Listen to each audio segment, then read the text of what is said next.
Episode of What Were You Thinking, presented by World's Greatest. It's an afternoon edition rather than our regularly scheduled 9 p.m. Partially because I would be in really, really deep trouble if I skipped Valentine's Day dinner for a live stream. So here we are. We took last night off for the Super Bowl. What a fantastic game that ended up being. And we've got Billy Demong joining us yet again from USA Nordic, five-time Olympian, gold medal winner. Billy, I just want to kind of jump right into it because Nordic Combined getting going again out there in Beijing. Why don't you kind of give us the rundown on what we should be looking for this evening when we tune into the Olympics? All right. Well, so it's actually funny you asked. Today is actually the large hill individual. So it's the second of the three events.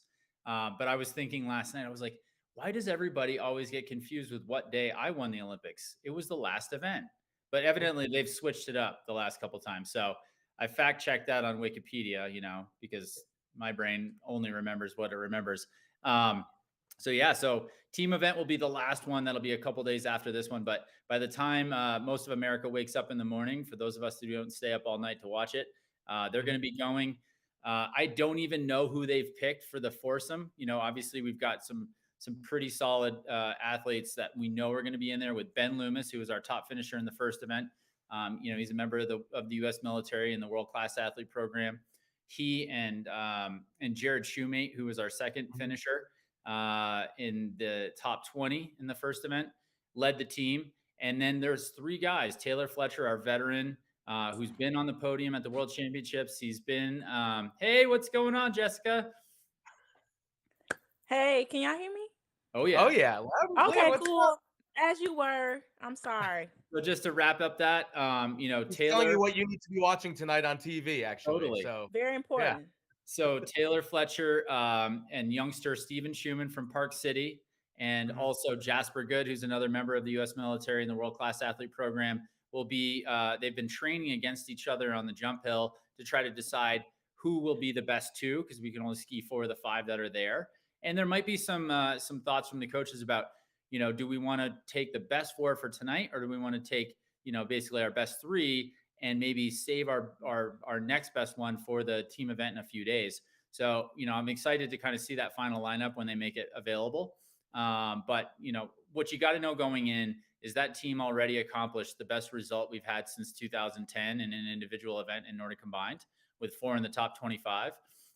And then going past that, that was basically the same results we got in the 2006 games in Torino, which really was, the stepping stone to, ultimate success in Vancouver in 2010. So, we'll see if they can step it up a little bit from that first one, maybe put somebody into medal contention tonight. Honestly, anything's really possible in a crazy sport like Nordic Combined, just like we saw with the Canadian ski jumping, where they won their first medal ever due to some crazy circumstances with the competition management and, with weather and everything else in Right. outdoor sports on snow and ice. Lots can happen. So I'm super excited to get up and watch this thing. It'll be really early for me, but hey, I've been putting my last 6 years into driving this team forward into success. And whether it happens tonight, in a few days, or 4 years from now, I know we're on the right track. Absolutely. Yeah. It's, I mean, definitely an anything can happen situation on both the jumping and the cross country skiing portion. I was actually, after the Super Bowl, I got down on some curling. And then after that, I was up until like 3 in the morning. I was watching, I think it was the 10K biathlon, women's biathlon. And just speaking of anything can happen, going into like the final kilometer of that race, they were all basically they were already handing out medals Yeah. because the lead was so substantial between first versus second and third, and then that second and third versus the rest of the pack. And they switched to showing just the finish line, and then they announced somebody as, and forgive me, the name's escaping me right now, but they announced someone as the bronze, and then they start, wait a minute, that's not her. Wait, is this her in fourth? Is this her in fifth? And she came in like 14th place, and she Yeah. had a stranglehold on the bronze. And when I say she was gassed crossing that finish line, I'd never seen anything like it. So yeah, it really is anything can happen. Take nothing for granted, because it's like, take Jessica for example, just going into that final turn of a 400 And I mean, so much can happen in that final 100 meters that Yeah. you just can't take anything for granted. How rude didn't introduce you when you hopped in here, though. So allow me to do that now. Jessica Beard, who is going to be taking over hosting duties because both Billy and I have to jump a little early today. So, Jessica Beard, thank you so much for joining. 400-meter runner. She's wearing her Tummy Tuesday shirt, which is a Yeah. fantastic program. I actually How's it subscribed to going? that a little while ago. It's actually going all right. It's not as big as it used to be. You can't tell it while I'm sitting down right now. But I'll show you the before and after photos later on, Coach, and Okay. we'll discuss what else I can do for maybe a 60-day program. But thanks so much for joining. Why don't you just give us a quick rundown who you are and what it is that you do? Yeah, so I am a 400-meter specialist for Team USA. I've made 5 world championship teams. Um, Went to Texas A&M, so I'm an Aggie. Whoop. I'm trying to think what else. I created Tummy Tuesday, which is just a way to get. It started off just a way to get my followers engaged with my routine because they always are like, "Oh my gosh, how many abs do you do? Do you do them every day?" Just trying to give people perspective and just insight on what it's like to be a professional athlete. And this is my 11th year pro. So that's pretty cool as well. So that's just a little bit about me. Yes, I ran in last week at the New Balance. I mean, last week was, yeah, that was New Balance. I ran in 3 weeks in a row. So I'm kind of like, oh my gosh, which meet did I run at?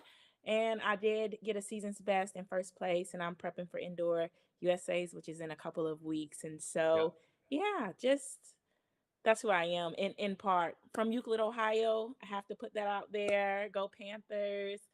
And I think that's pretty much it. It kind of just sums it up pretty Right on. much. Hey, Mike, Okay. do you mind if I jump in a second?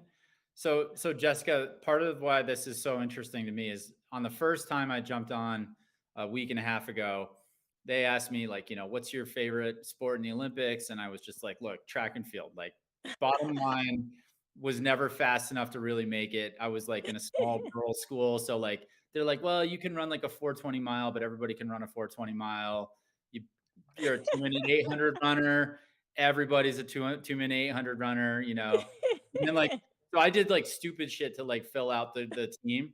I was like triple jump, and then Okay. I'd be like that third leg of the 4x4, like I put down like a Okay. 53 or something, Okay. 54, Triple dip is hard. oh, that shit is so hard, and it's like there's nothing more truthful than track and field, right? Like it doesn't matter where you are in the world, that oval's the same Yeah. distance.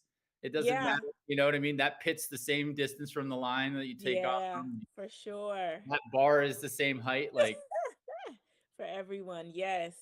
and then It's we had Brandon Miller on. He's another A&M guy, right? yeah, another Aggie. Yeah, he was faster Yes. than me in my senior year in high school when he was 13. So that's no, Yeah, he's a phenom. I mean, he has so many of the age group records. If you look at like AAU Junior Olympics, it's Mhm. it's pretty amazing. So I'm happy to see him, just living up to his full potential and enjoying it and having fun with it. So So the one thing I wanted to ask you too, like looking you up. So 2009 was your goal. yeah, So like I had a super long career.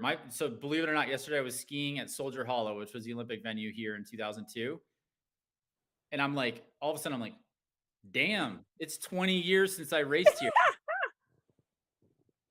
It's not yeah, that long ago that I hung it up. So like, I did 98 yeah, all the way through 2014. And I'm just wondering, like, I know what kept me going. Like yeah, ultimately we were really young and trying to break barriers in the beginning. yeah. And after 2010, after doing it, it was really just to like be part of the team, make sure that they had a leader. What Right. keeps you going? And like, what are your newest goals? Like, I mean, you can't be out there if you don't have your sights set on something. So tell us what it is. Yes, for sure. I have a few goals. I came so close to sub 50. I mean, I've split 49-1. I've ran 50-08. Um, I just really want to run sub 50. That's a really big goal of mine. And also, I've placed every place except for first. And so, I got like I said, second to last. I've been in all those places. And so for me, just to be amongst so many of the younger generation of runners, it's just really inspiring and encouraging for me to really just pursue my goals. And if in doing those things, if you win USA's or if you run sub 50, you're gonna be on the team. And so of course to make this world championship team that's this year, that'll be my sixth team. Oh my goodness. Yeah, because I'm in my first team my sophomore year in college in '09. And so just being able to experience that, just my personal goals, like I said, that I have, those are two of them. There's a few other things that I also want to do, but that's really just the driving force, things that I want to personally try to achieve while I still have, so many of the younger kids. I call them kids because I'm like, oh, you're 20, or I'm like, you're 23. I'm like, I got 10 plus years on some of y'all. So You I just said you consider were a them like sophomore in college, kids. though, in Yes, in 2009? '09. You're a kid. You're a kid. Don't even. I So was like, I would have look, graduated college before you were in middle school. So so now I'm 33. I'm, like I said, 11 years pro. And so for me, I just want to really try to reach those goals. I mean, I've always wanted to win. I've always been a competitor, and I've always wanted to run sub 50. You always want to just achieve whatever the highest height you can in your sport or in whatever competition there is. You know about that because I did totally. read up about you as well. I was like, oh my gosh, that's pretty amazing. Like, it says you're the only gold medalist in the. That's a club to be I don't in. actually like it sits on one of the shelves in the back, but I was like running in the door, changing my shirt, like coming from the office. I'm like, what are the props? I'm like, I got skis on the wall. Oh, there, that's on the shelf right there.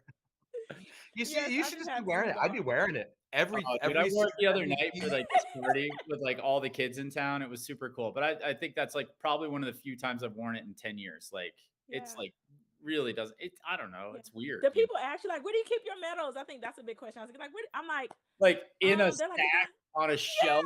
Yeah, on the like shelf.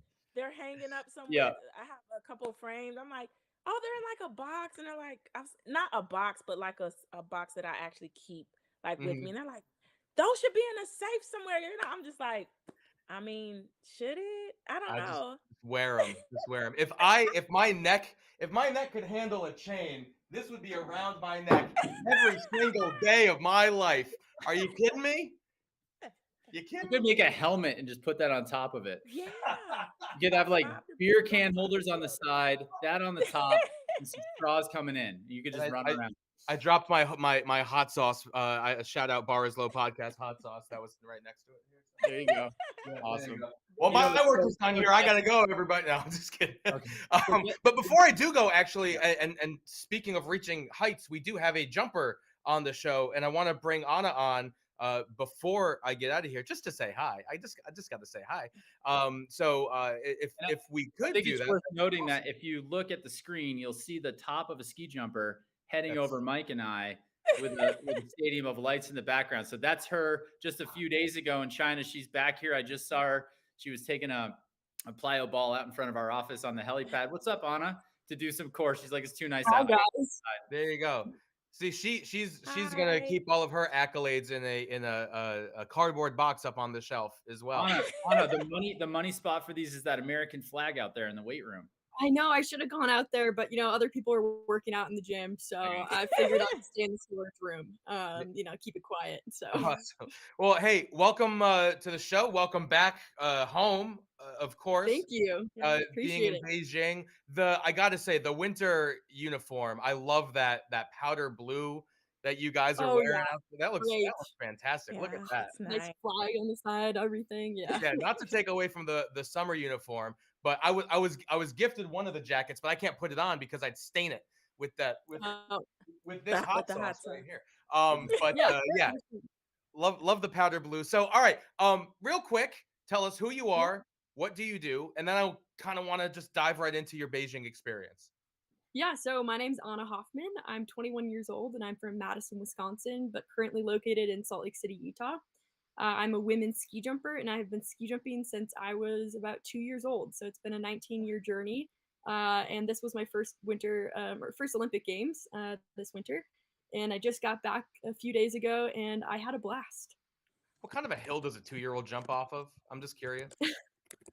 So we start on the little landing hills, with some little tiny alpine skis that are kind of outfitted to look like ski jumping skis. Okay. And, just kind of scooted along. So it wasn't really ski jumping. It was more of a, riding down landing hills as a 2-year-old. Okay.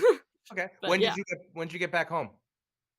I got home Thursday, I believe. Yeah. Okay. So how was it? Just tell us about your experience. I mean, it's kind of an Olympic year like none other, both as it pertains to Tokyo and Beijing. So kind of curious what your experience was out there.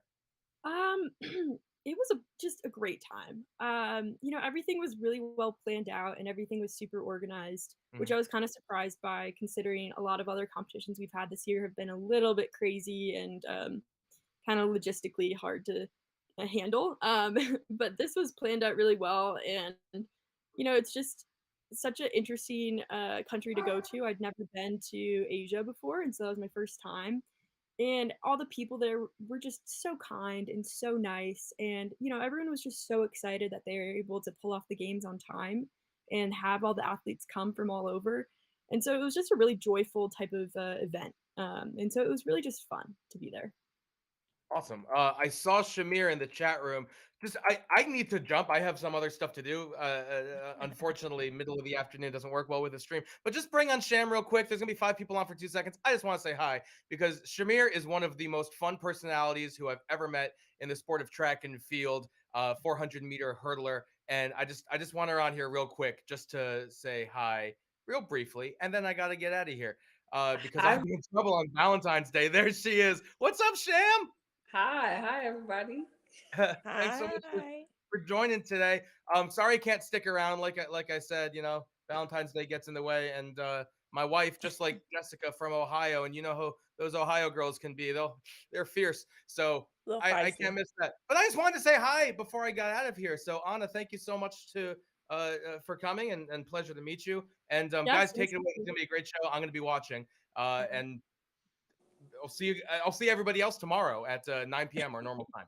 All right. Thanks, Mike. All right. Happy Bye See you Valentine's guys. bye. Day. All right, Shamir, I'm Billy. We haven't met yet, but I've been on the show Yes, hi, for the Billy. last 10 days. Hi, Um, I'm Anna. Hi, Anna. How And I are so know you? Jess. So, so Anna, one of the things I think why they keep bringing me back is they have a lot of track and field athletes that are joining, and that's kind of my obsession. Like that's what Katie and I do at night is like watch reruns of like old, because Katie's a big track and field person because she did skeleton, so she, bobsled skeleton. That whole crew is like a lot of ex track and field athletes. A lot of decathletes do skeleton and different things. So I'm just kind of amazed, like I know so the question is actually more for Shamir just because she just got on and we haven't talked yet. But like I'm amazed at how, like when we go ski jumping, it's like there's wind, there's snow, like yes, it's crazy, but like there's a lot of different factors that affect the outcome, right? So the greatest on the day is not necessarily the best athlete. And I hate to say that out loud, but like, typically you're looking at somebody who can deal with all the different factors, whether it's fear, speed, uh, weather, whatever. What Anna, do you like? What do you think about when you think about track and field? And then Shamir, like when you think about the Winter Olympics, like what is like to you? You like y'all are crazy. Like why in the heck would you want to try to hurt yourself that badly? Well, okay, first off, being a track and field athlete is so impressive. I ran track and field for like a year or two in high school and I was really bad. It's really, really bad. I find that hard. But well, and but it must be so nice to be able to get out on on the track, and be able to put on your shoes and lace up and know that no matter what other shoes people have, what other clothes they have on, who they are, stuff like that, it really depends. It's only based on how fast they're running. It must be very nice to have it dry, cut, and clean like that. Obviously, I know that there can be other like scandals and issues like that, as in any sport. Um, but how how does that make you feel as an athlete when you look back on races about your performance and stuff like that? Like is it hard because you can't blame your performance on really much else, or is it more of a relief to know that like when you win a race you're the fastest there? Reword the question. Okay, I'm Okay, so sorry. basically just, how does it feel when you actually have a good race finally? Like, because I know obviously winning a race or winning a competition is like the best feeling ever. And it's Mhm. always so fun. But you guys must just feel really, really good about yourselves when you win a race because you know that you're the fastest on that day. There's no other wind, there's no other point calculations, anything like that that we deal with. Um, so just how what do you guys think when you finish the race, go over the finish line, and feel like you're just the fastest of that day, of that time? How do you guys feel when you do that? Um, Tired. I don't even think sometimes it even registers in our mind how fast we run. It's like, did I run fast or the lactic? Which one is about to hit me first? But it's sometimes it's those days where you do have certain factors like wind that do contribute to you having an amazing day, depending on where the wind, if it's on the back stretch, if it's on the home stretch. And it just feels good. It just feels good. You tired. You have a little bit of a runner's high, as some people like to say, and you just kind of got to take it in. How you take it in? Yeah, awesome.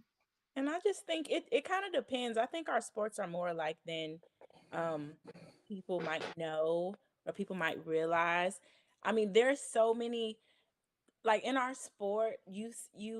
We talk about like the Cinderellas or we have people who make I'm thinking like NCAA level. You have people who could be number one, and this happens on the professional level too. They could be number one, and they might not make it to nationals. You could have Mm-hmm. the number one time in the world, and you might not make the team. You could have the world lead and or be you know I don't know, American record holder. Anything can happen in the races and on that day.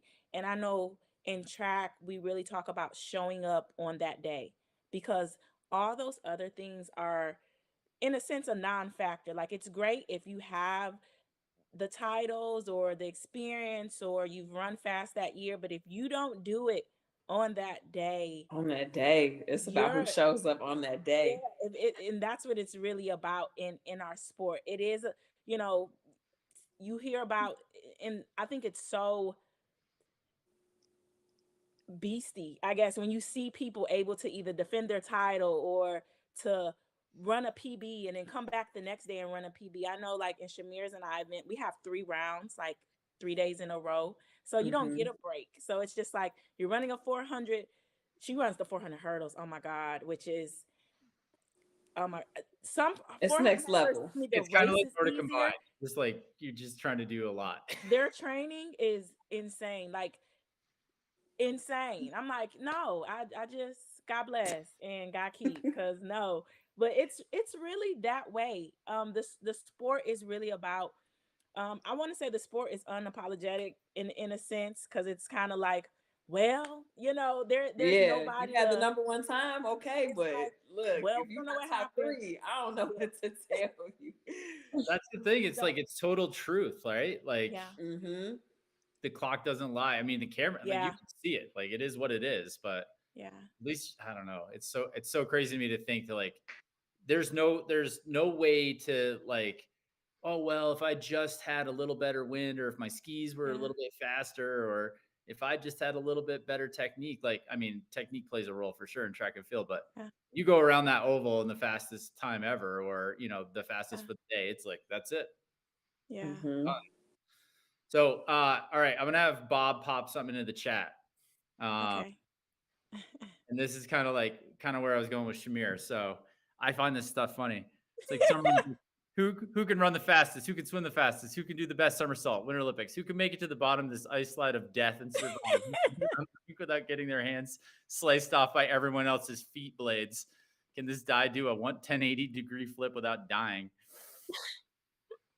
I'm like, that is like now that I'm home and I'm like not in it so much. I'm like watching. I'm like, wow, like what inspires some of these people? And even like ski jumping, even though it's like, there's a lot of distance in it, it's pretty safe.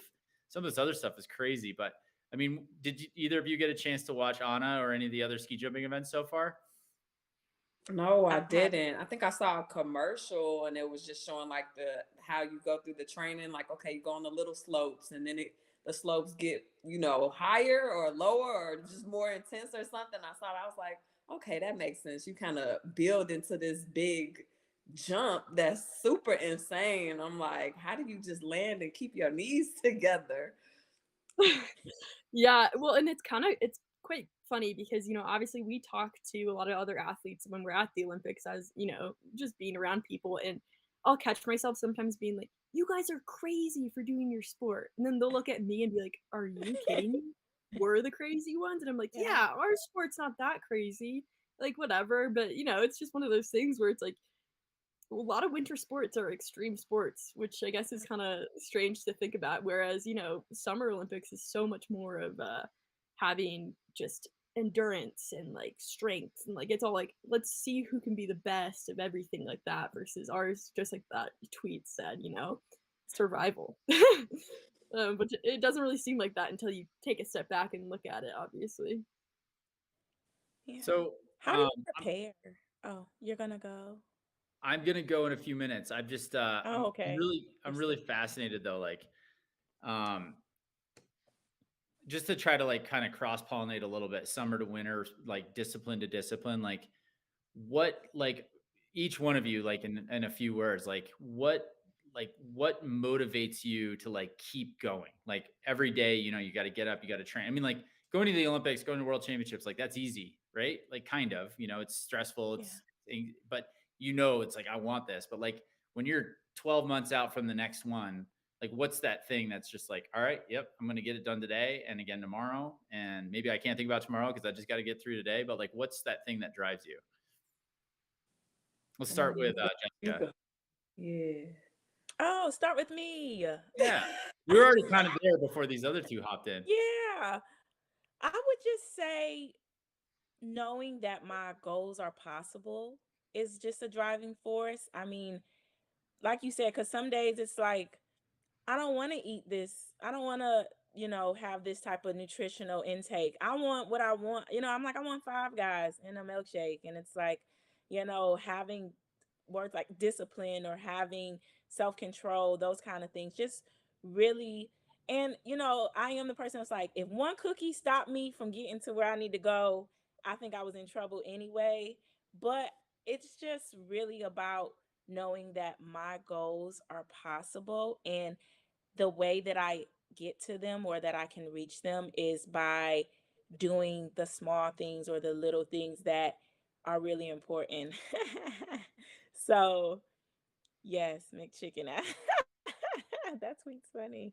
So for me, that's the biggest thing, just wanting to see the possibilities of my goals, because we don't know, and we just talked about our sport. We don't know what's gonna happen. We can only do our best and putting forth the effort on that day and showing up and competing.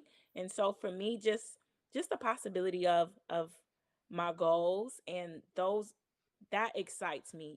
That allows me to say, like Shamier said, when you have lactic acid and you're hurting, I remind myself, like, you said you wanted these things. Like, nobody else had to say they wanted them for you. And so just that desire that I have as an athlete to compete and also just to pursue the possibilities is really just a motivating factor for me, because like you said, it's hard to get up some days, and I think a lot of people say, oh, you're a professional athlete. Getting up and going to practice, like if I was getting paid to do it, it's a no-brainer. And I'm like, it's a lot harder than that. So By the yeah. way, Anna, so Jessica's like her big goal right now, one of them is to break 50 seconds in the 400. Oh my god. Come on, sub 50 club. Yes, I gotta join the club with And she Shamier. said it out loud right here on World's Greatest. So that means like it's gonna happen for sure. Yes. Yes. I gotta Yes. tell you, Well, those I mean, it's out there what do you call already, so that? it's The zero gravity treadmills. Yeah. What do you call those things? I can't remember. Um, oh my gosh, what do they The call? Alter G? Yeah, Yeah. Alter G. So like when I retired, I was like, I'm gonna break the 4 minute mile. God knows what I was thinking, but I was like, I'm going back. Like, I'm not going to be that 420 miler in high school like everybody else. Like, I'm going to break 4. Here I am, like 35 years old, mind you. So I got access to an Ultra G. So I started doing these ramps where I was going like 60, 58, 56, 54, 52, 50, and then back up. And I was doing it like once or twice a week. I swear to God, like, I'm not sure like the Ultra G is the best place to really feel what it would feel like, but I was like, I'm going to kick myself in the back of the head. That's what this feels like at 57. like legitimately. I was like, I don't know how. And I was like, it's pretty like 60, 70, 80% body weight or something. I'm like, Yeah. there's no way I've never ran on the Ultra G. Really? Yeah. You can run like down to like 30% of your body weight. It feels like crazy. Like you floating? It does. Like a heavy wind assisted. But your feet have to keep up with it anyways. I mean, like, yeah, you could run like a 45-second quarter, but like, oh my God, like your legs have to do it. Watching you guys run though, like when I watch any track and field events and stuff like that, you guys look like, to me, you guys look like you're running on one of those because you're so efficient as you run. When I run, I swear I look like an elephant, just like stomping. I'm just so inefficient when I run. We used to have nicknames on our team because we had a couple of us that were like, like solid, like 420, 430 mile guys or whatever. And then we had some guys that like couldn't break 6 minutes to save their lives. I swear to God, well, maybe 6, but definitely. So like we had like me and Johnny were the gazelles, and then this other couple, Carl and Jed, they were Clumpy Dump and Stumpy Hump. And one time we were in Norway. It could be my last story, and then I'm going to be done eating airtime and I'm going to take off. But so we were in Norway, and our coach, we were like, I don't know, seniors in high school age. We went over for our first summer camp. We just graduated from high school, and he takes us to this military base in Trondheim. And he's like, hey guys, tomorrow, I can't, Germone, I don't know if this guy rings a bell, but he's a 400, 800 guy, like a weird blend. And he was going to try to break the 600-meter world record of all things. And then they were doing like this track and field meet, and it's like typical Norway, just like, yeah, we'll do some weird stuff and everybody's going to come. So then he's like, you guys are going to run the English mile, which we don't really do in Europe much, but tomorrow we're going to run the English mile. We're like, all right, cool. And I'm like, had just got done with track season. I'm like, yeah, sweet. I'm going to run like 420 and like house these guys, So we roll out of the van, the Nordic Combined team, national team's there. The cross country team, national team's there. So I'm like, nah, all right, maybe top half of the field. Then the Kenyans and like, I think it was Kenya and Ethiopian national teams that were training up there roll out. So the winning time was 3:52, and I was the only guy who didn't get lapped, like on my team. I was like fighting for your life. I was like coming out of my third lap, like trying to get to that line before they were coming around. I was like, God, I got to get there. So crazy. Anyways, total respect. Love track and field. Can't wait to see you guys perform soon. And best of luck, Anna. Huge congratulations. It was great to see you briefly today. Thanks for joining the show, and have fun. I'll keep it on in the background, but I got to jump on another meeting. So that's the bane and the burden of being like, the executive director of the team. I get to stay home, but at least this time around, for the first time since 94. I don't know, Shamier, you joined late. I competed in 98, 2, 6, 10, and 14. And then I ran. Wow. So this is the first time I get to watch it on TV and just be with my kids. So, all right. I hope you're enjoying it. I am. I'm loving it. I get to ski, and do all that. All right. Well, you guys have fun, and we'll talk to you later. Thank you. See you later, Bill. Okay. Wow, hello, ladies. Hello. Well, okay. I got y'all here. Back to Bill's question though. About Anna gotta explain. Shamier, she said she started at 2 years old. She gotta explain to us how she put those skis on at 2. She said she was on the hill with the snow at 2. And I feel like that's reasonable, because looking at that and jumping off of that is crazy. I think pole vaulters are crazy. So for you to be going, you gotta start in the womb or something. Yeah, well, so it's kind of funny. My 3 older siblings, they all started ski jumping because we learned how to downhill ski at this place, and they had a ski jump, and so they started doing it. Oh yeah, that's a little video of me this way. Video of me ski jumping around 2002. So that's like the summer hill. So it has like a kind of a thatched roof. How old were you in that video? I was 2. So yeah. Oh, you so little.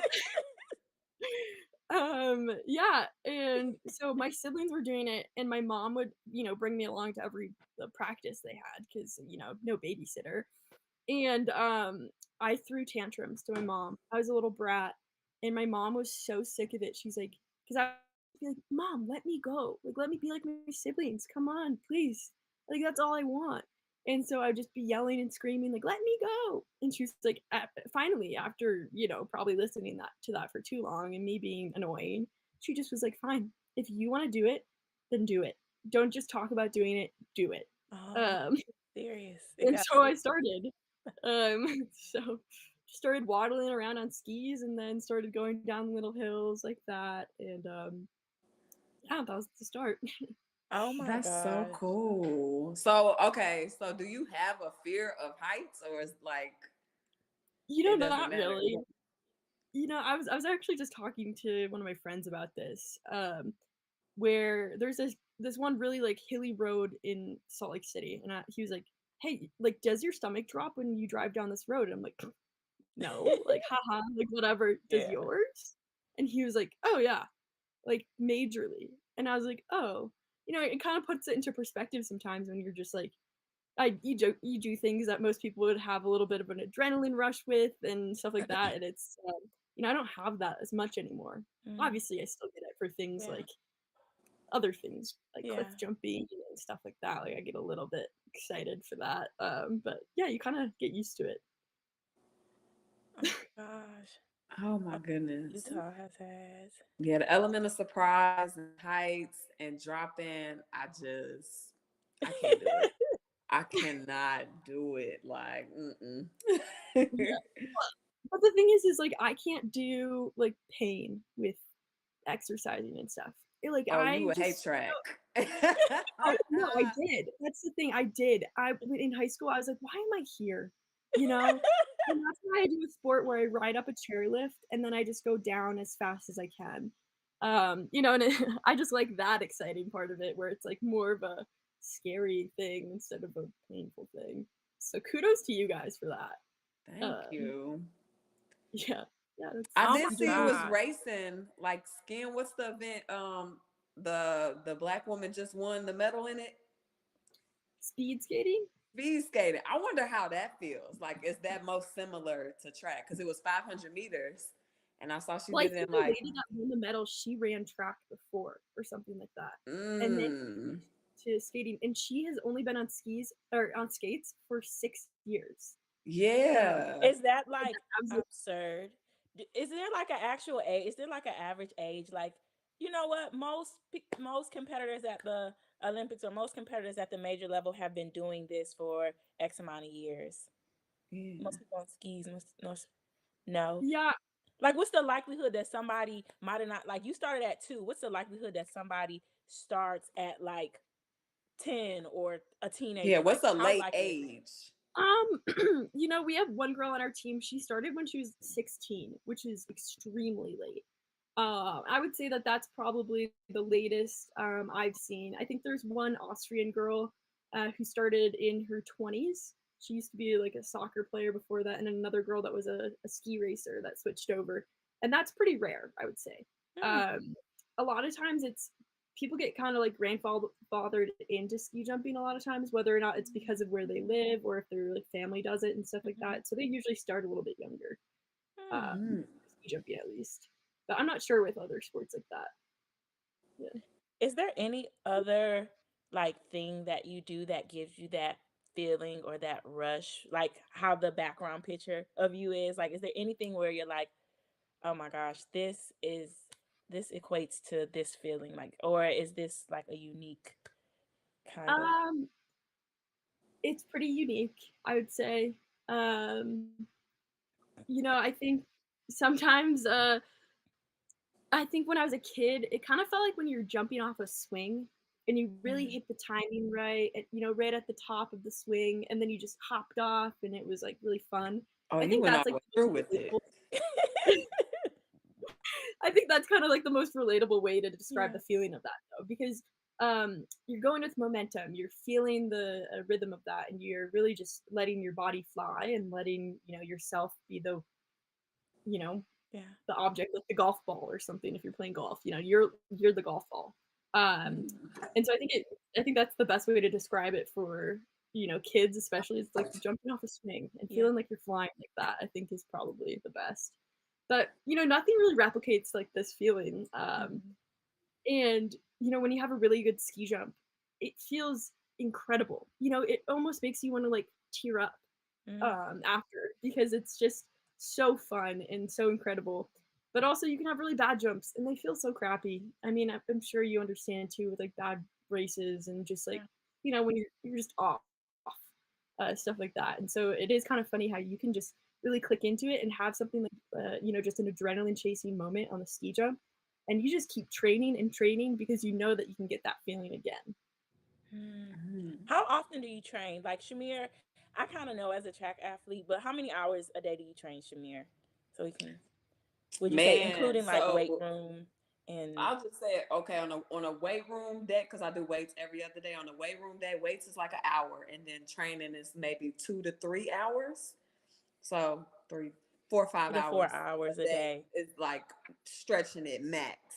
Or then Okay. you throw in days where I have like physio and recovery. I consider that like a full busy day is almost, it feels like 12 hours. It's literally all day training, physio to practice.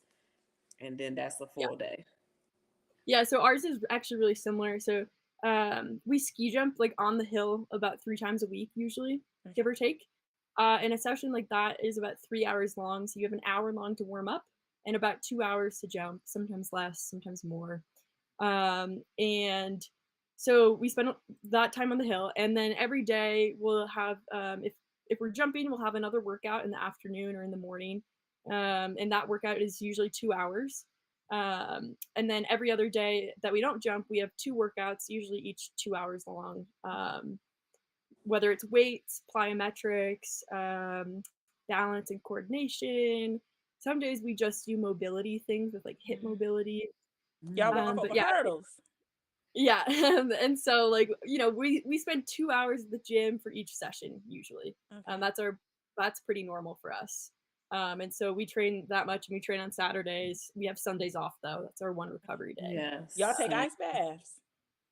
No, not too much. I think most of us get too cold on the ski jump Yeah, I to was gonna even be like, ask. yeah, I don't want to really sit in a bucket of ice right Yeah. now.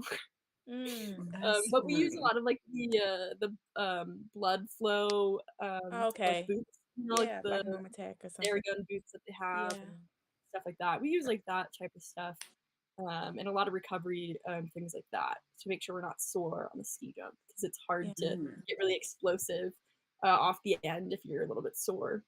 Wow. Yeah. What's your warm up like? So yeah, So I usually start out with a 10-minute run, and then I do Great. about in the snow. yeah,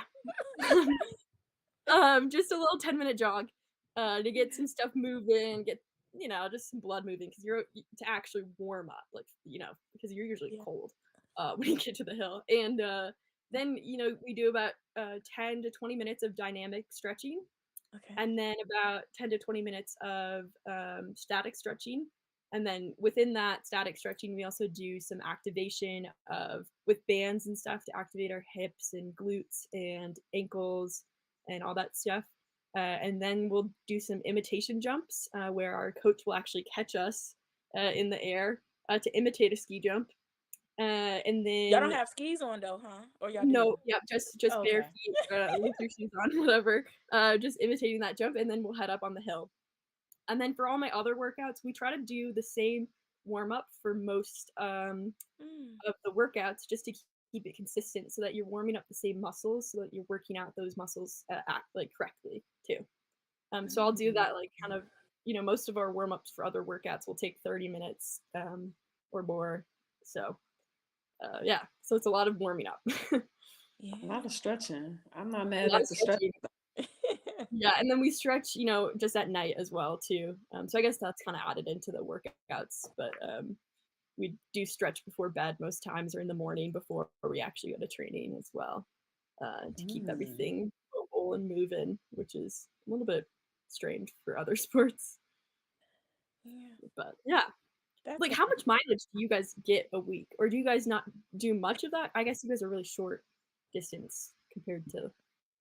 I do my Apple Watch, and we do about just going through an entire workout about 3 miles a day. But Okay. on days where there are days where we do have to do mileage, I think last season I did some mileage, and we would do like 3-4 miles, maybe once or twice a week.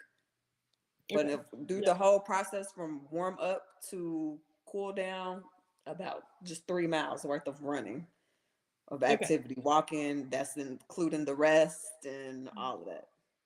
That's Yeah. Shamier Okay. because she do the 400 hurdles. I ain't Yeah. doing no 3 miles. I ain't getting close to nothing like that. I'm on the ground, okay? If somebody is Shamier, my training partner, I don't walk back to no spot. I bring my mat to where I can lay out. Like, so if I'm gonna finish somewhere and we got rest, I bring my mat to where I'm gonna be finished at, because I don't have time to be walking back to try to Yeah. find that mat, because I'm be tired. Yeah. I be at Okay. the line already, and I it be a fence, put my feet up on the fence, have some blood and some oxygen come back to my life because it was snatched by the run. Yeah.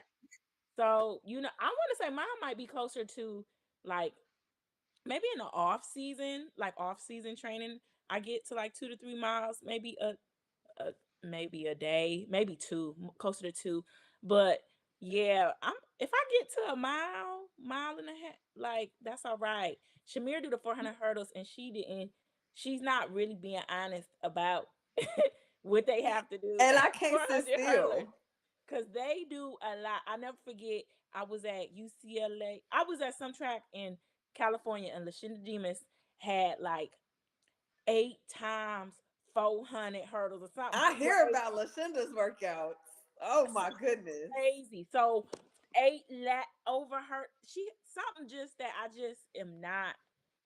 I cannot fathom in my mind the mental aspect of having to do so many reps, which is why I think they make it look so easy. When they get there, they like.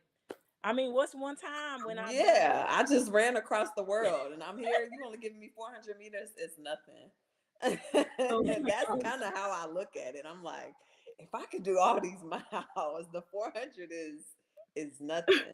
Yeah. But you say you kick your feet up after reps. I cannot. Once I'm down, I'm down. So You're not getting back up. I'm gonna walk around. I'm gonna stumble around. I'm gonna probably lay down. Maybe like I'm gonna give myself like maybe a minute or two. But I just can't lay down. I get too scared. I feel like once I'm no. Oh yeah, I cramp up too much if I like. 'Cause Yeah, we do once I'm down. Yeah, in the springtime we do actually track sprints, intervals and stuff. Oh, what I'm kind of really repeat bad at it. intervals y'all So do? I'm curious. 200, 3, 4. so we Like, do y'all do have to have a strong base? Like, do y'all have to have like a build up a tolerance? yeah, so I mean, basically to be a ski jumper, we need to be really small and really fit at the same time. So we would need to have really lean, strong muscles and then really actually fast reflexes. But in the springtime, that's when we kind of get into our more of our cardio fitness. And so we'll do some intervals around the track that are just horrible. I hate it. It's terrible. So we sprint 300 meters and then walk 100, and we do that 10 times nonstop. What's the time of these 300? Oh, I don't want to know. So slow. Are you kidding me? Like literally like a minute 20, and that's my like sprint. A minute 20? No, probably maybe not, but just Y'all faster than that. okay, maybe, but like Shamier, like they that. have That's 10 sure. with 100-meter walk. And so 10 we don't 300s? Yes, with a 300 and then 100-meter 100 meter walk. walk. That's And kind then of worse than our repeat 300s. We have, I think the most 300s I've done is like 8. Yeah. And This that's is a video of my teammate 8. actually. This is what our workouts look like. We just do a lot of weird hops and stuff like that for our plyometrics. Look at y'all thighs. Oh my goodness. Yeah. Y'all could be sprinters. Like how track athletes cross over and look go how to they the sat on Winter that Olympics. I box. wonder if y'all could cross over and do I a don't 60 know. at least. I don't know. You know, like a lot of us are just I'll be honest, maybe this is controversial, but we are kind of lazy. You know, it doesn't seem like it, I guess, because we do a lot of workouts and stuff, but we always consider ourselves to be a little bit lazy. I'm 'cause we're lazy not too. strong So as stuff. Oh, that's how. Oh, that's so So that's like imitation. cool. Yeah. So yeah, that's what we do. But I can't imagine. Oh my gosh, how How do tall are you the not hurdles laugh? you jump over? Huh? How tall are your hurdles that you guys like run over? One click. That's that. One. I think that's 30 inches. Is Okay. y'all 30? Oh, yeah. It's Y'all is the bottom one. It's not up or yeah. the up I one. just counted what that boy One said in click. the interview. They were like, "How many clicks is the men's hurdle?" Somebody was like, 4 clicks. But I think it's the bottom one. It's 30, and it's 30. 33. Yeah, we're the lowest. So it's right. It's probably at least 3 inches lower than my inseam, so I can stand over the hurdle comfortably. Oh, okay. Well, I get Yeah, you're tall. Then. Jeez. yeah. I'm My 5. I'm 5'9". I'm stretching it. I'm I'm 5'9". 5'9". would, And I'm literally like 5'3" on a good day. oh wow. You could be a sprinter. Des is what, 5'3". Desiree Bryant. Yeah. Y'all Or can. I don't know. My I'm legs are 6'2". so short. No, we got a I girl. look like We a have little some corgi. short ones that Are can there any come tall out some people? blocks and that will tear you up in the 200, 100. So you have a chance. Are there any tall people? So there's some tall guys in the But field. does it so it benefits y'all to be like shorter? You know how like gymnastics, it benefits them to be a certain height. So does it benefit y'all to be a certain height? Um, Or that yes doesn't matter? and no. So it's hard to say because women's ski jumping is such a new sport. It's only been in the Olympics since 2014.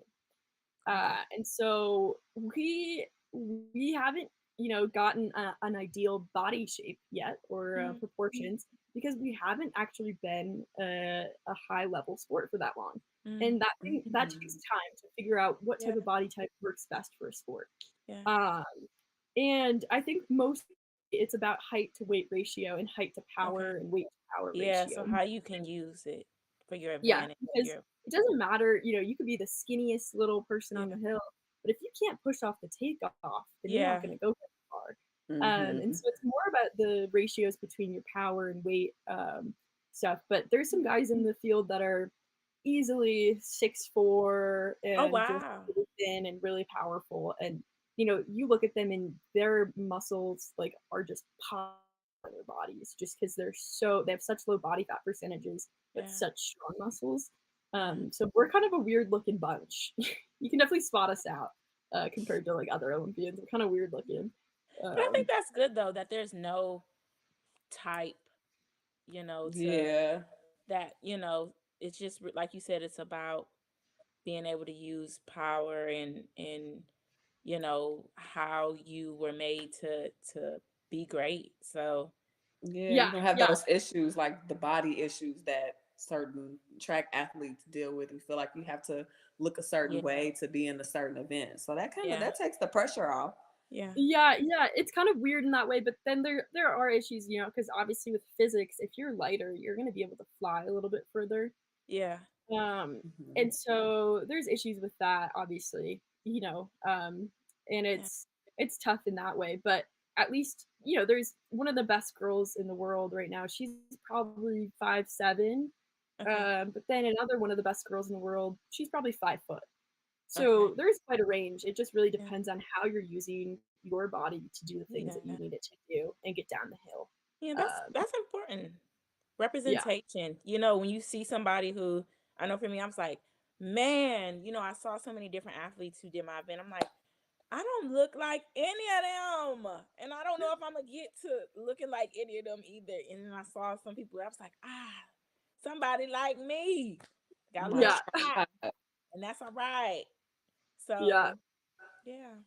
Yeah, it was so interesting too being at the games and being in the dining hall, because I would walk around and see so many different body types. Because people for so many different sports, you have so many different types of body types. Yeah. And at the opening games, I was standing next to some hockey players, and I looked like an ant. And they were like way tall and muscular and stuff. And then you go past some of the other skiers that do flips and stuff, and they're pretty much my height too. So it's like, okay, this makes sense, I guess. But yeah, it's always goofy to see the differences in body types because you're so surrounded by people that do your event usually Yeah. and do that type of stuff. And so it is fun to kind of see how everyone fits into their sport and stuff like that. Yeah. Let me look Well, here. I actually have what? Looks like a question. You have to go. Where? It's a question. Yes, it's about performance and just, we've been talking about so much of like the highs of, you know, being at the top of, being able to perform at the Olympics, having championship medals. Like, how do you how do you start again? How do you take, you know, having experienced success, but maybe not to the point or, the expectation that you had for it? How do you bounce back from that? How do you say, or what do you do, or what advice would you have for somebody that just like, this is how I bounce back from disappointment, or this is how I bounce back from, not wanting to achieve my goal? I know earlier, Billy asked us like, what keeps us going, but I think we've all experienced disappointment at some point in time. It's like, what makes us keep going after that, or what encourages us after that? Yeah, keeping your head in it, because it's like, yeah. Yeah. I mean, I think also like one of my biggest things that I've learned, so I was a late entry to the Olympics. I didn't know until 2 weeks ago, 4 days before I had to leave. And so I was pretty set on not going. And that was disappointing for obvious reasons. And, but the thing is I think as long as you're doing the sport for the passion of it, for the pure enjoyment of being an athlete and doing your sport, not doing it in order to earn titles, in order to earn certain places and numbers and stuff like that. I think that's how you keep going after disappointment, after failures, after things like that, because you're not doing it in order to get placements. You're not doing it for the merch that you get or whatever. You're doing it because you enjoy the things you're doing. You love the feeling of it. You love the excitement of it. And I think that's the easiest way to keep going after those things, because you're not there because you only want the success. You're there for the lows as well, too. That's a good answer. What they say on good answer, good answer. What show is Family that? Feud. Yes, good answer. So let's turn this around. Let's go back to like the height of something that, of an achievement that you had. What were you thinking before it? Like, so tell me, well, tell us, what it was. Was it a race? Was it a competition? Was it, you know, and what were you thinking beforehand? Because, like a lot of people like, oh my gosh, you just did something amazing. Like, what was going through your head? And sometimes you have people like, nothing. Or they're like, I was focused on X, Y, and Z. And so for a major milestone in your career, something that you finally was able to achieve that you wanted, like what were you thinking beforehand? Shamier? Thinking beforehand, I'm kind of thinking back on like past mistakes I have made and making sure I'm paying attention to the little details, even warming up and going into the race. Like I'm kind of focused on the past, but not like completely, wrapped up in it. I think one of my major things was bouncing back after Olympic trials, and I came and I ran 52. I didn't even realize how fast I had ran. I just knew that whatever I had messed up on a few weeks ago, I was making sure my eyes was wide open, making sure I don't make the same mistake. And I got through that, and I had my best race ever. So that's kind of what I'm thinking about. I know my mind tends to go to like a lot of places, but if I could just like reel it back in and I could just shift my focus to like, it's always the little details. It's never all of the big stuff. So that's kind of what I'm thinking about. Yeah. I think for me, it's more about, so I had Olympic trials over on Christmas. And what was going through my head is that I had all these families and like family and friends watching me. And that doesn't happen very much for ski jumping because we don't have a lot of crowds and stuff. And so I was just Really? more. I'm sorry. I'll ask about that later. I'm like, why don't you have no crowds? Because it's cold. But yeah, no, I think the thing that was going through my brain was mostly I want to show my friends and family why I do my sport. Mm. Why do I spend all my time and money doing this? And it's because I have a good time. And I talked to my sports psych about this for a long time of what kind of mentality I should be going into this event with. And yeah, it just came down to I want to show people that I love what I do. And I want people to see that through the screen without it being me like all fake and whatever, but just seeing that I actually am enjoying myself and being myself right then and there. And that's kind of the thing that most of the time goes through my head. Other times I just think about what I want for dinner or lunch. I don't know. Just whatever happens. You keep it chill. It's the same ski jump. You just do the same thing every time, anyways. And you've already done all the training. It's not like you have to do anything else Yeah. over the top. So Okay, last thing, wrapping it all up, what's some advice you would give to someone who they're looking on TV, they see you racing Shamier, they see you on the slope, they see you in this position that you're in right here in our background picture. Anna, like what advice would you give to someone that's seeing what you're doing? They say, I want to do that. Shamier, I want to do that. How do I, maybe not necessarily how do I get there, but you know, just some advice for along the way as they're trying to pursue something great. You two are great athletes. You're all at the top of your sport. So what's something that you just want to leave with? I think especially young girls, young women in sport who, you know, it's crazy the statistics when you look at young girls in sport and how they drop out and things like that. So what advice would you give to someone that says, I want to run track and I want to do, you know, the skiing and I want to do it. What advice would you give them? Trust the process. For trust the process. You get into the sport, and it's gonna hurt, like, but you have to realize, like, all that hurt and embracing the pain, the burn, everything, like, it pays off, and it's such a good feeling. Like, you just all like, I just don't give up. Just keep trusting the process. Stick to your guns. Have fun with it. Ask questions if you need to ask questions. Put yourself out there. Yeah, that's it. My main thing is definitely trust the process. I feel like I'm 26, and I'm like just now learning how to do some block starts. So imagine if I was like, oh, I suck at blocks and quit track X amount of years ago. But it's just like you finally get to these places, and it doesn't. A lot of things don't happen overnight. Yeah.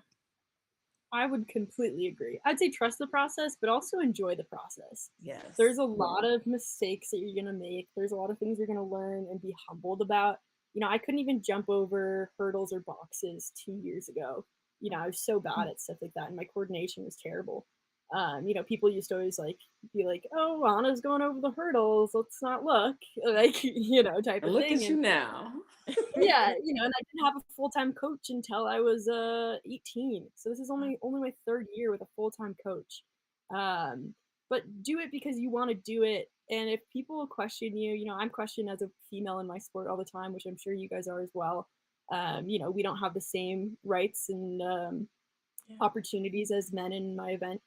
I think that you do things because you love them, and you can stick up for that. And people should know that you're doing that because you love it. And I think that it's okay to get a little fierce with it. It's okay to forge your own path and stick with it, even if other people aren't going to be super supportive. Because going with your true passions and stuff like that, I think takes you a lot further than what people say you can achieve or not. Yeah. What do you have to say, Jess? For me, the biggest thing I feel like as a vet, oh my gosh, Anna's 21, you're 26. So I got 12 years on Anna. I got 7 on you. My advice to y'all would just be to continue just to create your own pathway and continue to just do it with the passion and the zeal that I felt when y'all were giving y'all answers about so many things in the sport and what it means to you and what you've been able to not only accomplish but what you look forward to. So to continue having fun, to continue, like I said, just making your own path and doing the things and pursuing the things that you're really passionate about, that you care about. And like you both said, there might be some obstacles along the way, there might be some resistance along the way, but if you just keep at it and you keep pursuing the things that you're passionate about and that you love, then eventually you'll get the breakthrough that you were looking for in some shape, form, or fashion. And because you didn't give up and you didn't quit and you continue to be a trailblazer or whatever it is that you want to be in your sport, somebody will remember that and somebody will say, because of you, I was able to be a champion. I was able to overcome. I was able to succeed. And so just use your platform for the things that you're passionate about and the things you care about. And I don't know. I think it'll just work itself out. Like I said, people will see that, the light that you guys, you ladies, have, and um, yeah, they'll be inspired by it, and they'll light their own candle from a flame that they saw from y'all. So yeah, enjoy, have fun. Y'all in y'all Also, 20s, I gotta get I'm be watching training. y'all. I'm be watching y'all the next Olympics. I'm be married with a kid on my hip the next time y'all come on. I'll be like, oh my gosh.